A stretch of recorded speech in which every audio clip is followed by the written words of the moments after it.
The Occupational Safety and Health Administration is investigating that deadly trench collapse in Hudson.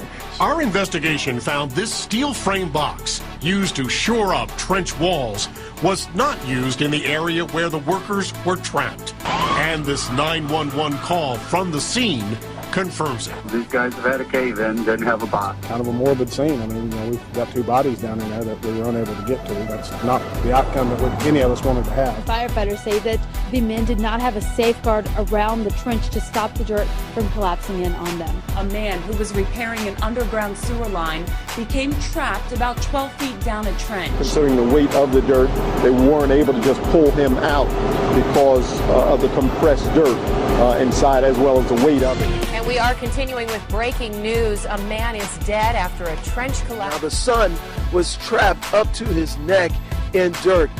OSHA, the Occupational Safety and Health Administration, has been on scene here. The investigation is now under their control. A construction worker is recovering tonight after being trapped in a trench. Fortunately, rescue workers say the man was breathing and conscious as he was being loaded into the back of an ambulance.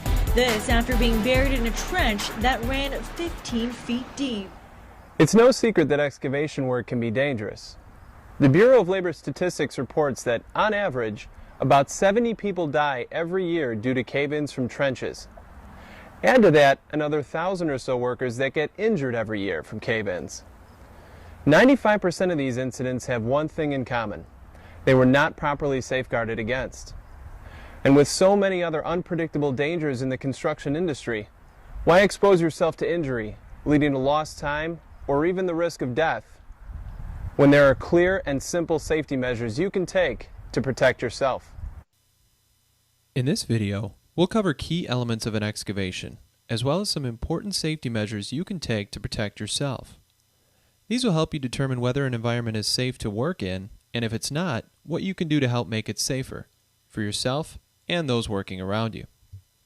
The first thing to consider with an excavation is soil conditions. There are a variety of soil types and ground conditions that will determine the proper course of action for an excavation. But before you start taking a closer look at the excavated soil, look around the site for things that can cause soil distress, like nearby vibrating machinery, heavy moving loads, seeping water or rain, as well as hot, dry weather. All of these things can lead to additional stress on soil, where increased precautions would be necessary.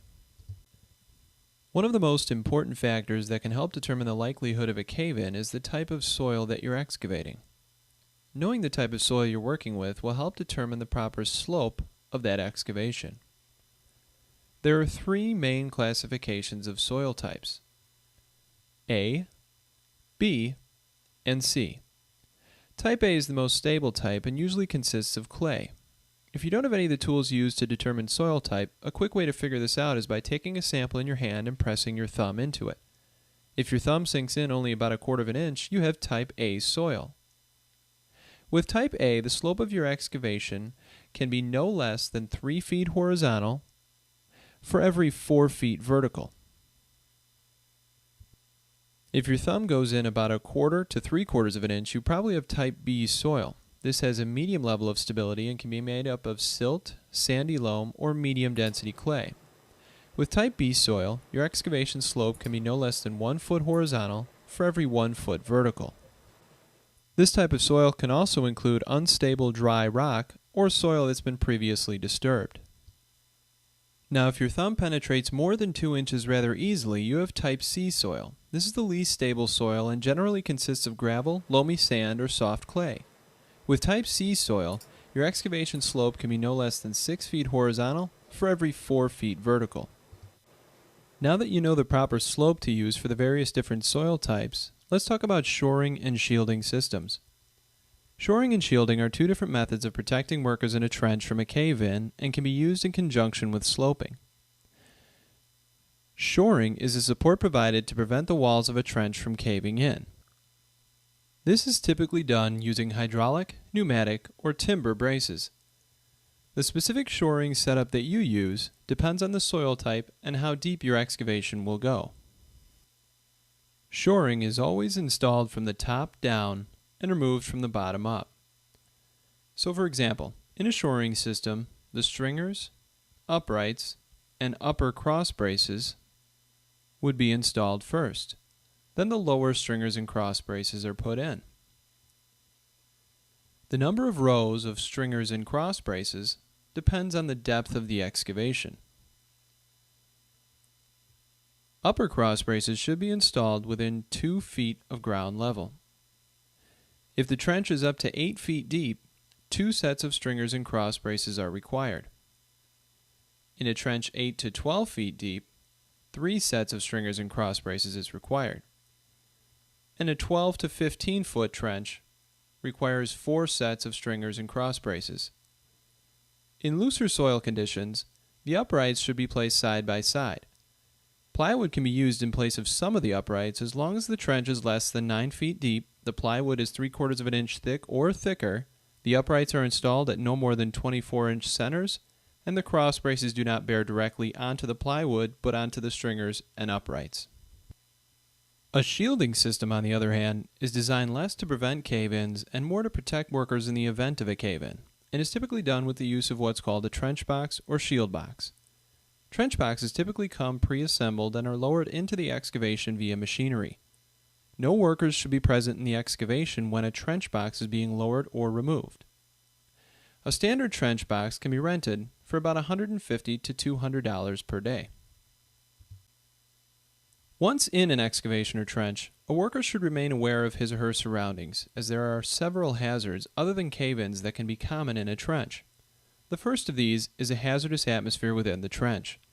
This can include flammable as well as toxic vapors. Flammable vapors with a vapor density greater than air can accumulate in low areas of a trench and ignite with any number of ignition sources. Sources of these flammable vapors can be ruptured pipes in the trench, heavy vapors in the area, and materials that are brought in. Toxic vapors can accumulate in trenches through the soil depending on the surrounding ground environments. It's important to have testing equipment handy to make sure oxygen levels remain normal and toxicity levels remain low. Anytime oxygen levels dip below 19.5%, respiratory equipment is needed. Another excavation hazard to be aware of is underground utilities, like electric, gas, cable, phone, or water. Always call 811 or a similar one-call underground service prior to excavation. Once in a trench, a worker should always check for unknown utility lines that may have been damaged during the digging. Water accumulation can create a dangerous environment as well, causing slip hazards, electrocution, and in the case of rainwater accumulation, even cave-ins from wet, soft soil on the trench walls. Water pumps should be used in any trench where this happens. Maintaining proper access and egress to an excavation is important as well. Make sure that any ladder going into a trench extends 3 feet above that trench. The precautions for working around excavations are fairly straightforward, yet they remain one of the biggest sources of injury and death in all of construction. That's why OSHA requires a competent person be on every excavation job site to ensure the precautions we discussed here are followed. To learn more about excavation safety, or to get certified in a competent person course, visit our website at etraintoday.com. Thank you.